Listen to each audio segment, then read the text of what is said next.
Good morning, gorgeous souls.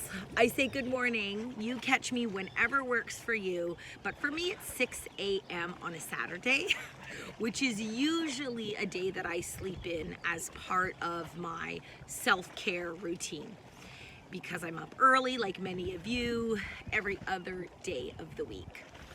This video is about burnout. How you feeling, ladies? Are you tired? Are you feeling depleted? Is your to-do list slightly overwhelming or maybe really overwhelming? I'm finding that the women I'm connecting with have always been very busy, but I think what we're living right now has brought it to a whole new level of anxiety and feeling overwhelmed. And so I thought it important to talk about burnout today.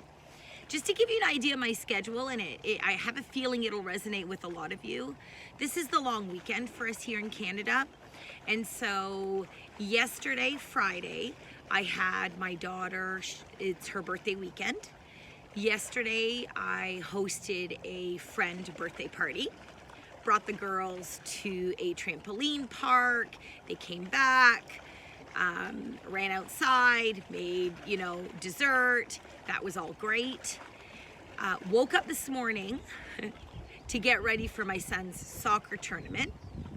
Taking the time here because this piece of my life energizes me. It fuels me. This is not work. This is part of my burnout recovery, if you could believe it or not. Finding something you are passionate about will refuel you even when you have to fit it into your busy schedule. Even when you have to fit it in, if it is something for you that fills your cup, it will energize you. It's not, one more thing to add to your to-do list. So can you keep that in mind? Self-care, self-love, it's a myth that you don't have time for it. Create it, take it, it will energize you. So, yesterday, birthday party, today the soccer tournament.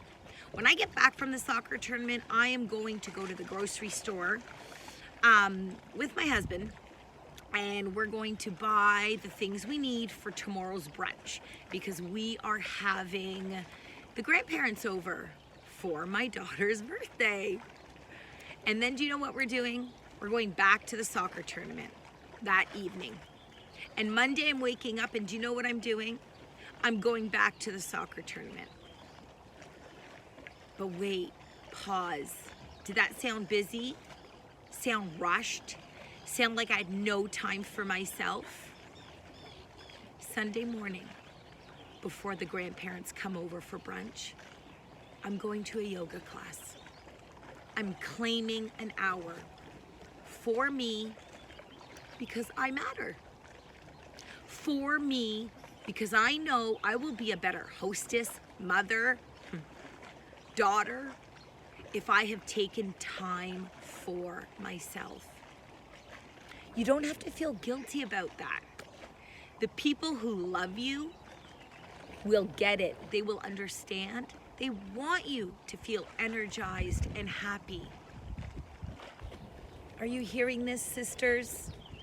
You deserve to feel good. You deserve to feel well rested. What's happening is we've created these patterns of how we live our lives, and we've accepted these expectations on what it means to be a good mother, good daughter, good wife. And we spend all of our time being really brilliant at that, being a really good mom, the way society told you a good mom should be. Being a really good wife, the way you see it, in the movies. It is time to repattern those old, outdated beliefs. We know better now. We know that that's false. We know that we can make our own definition of what it means to be a good mom and a good daughter. And more importantly, and I say this with experience, when I carve out time for myself, I am energized to do all of those things as a happier version. And so I am actually doing a better job than if I was rushing around only tending to everybody else's needs. You have the power. You can do this. And I'm gonna end with something from Louise Hay, okay?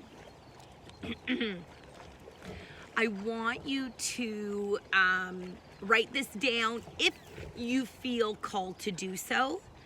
And whenever you're like in the car, or you've got a moment, you're waiting for your kids after a practice, or your partner is out and you've got the house to yourself, sit and repeat these words.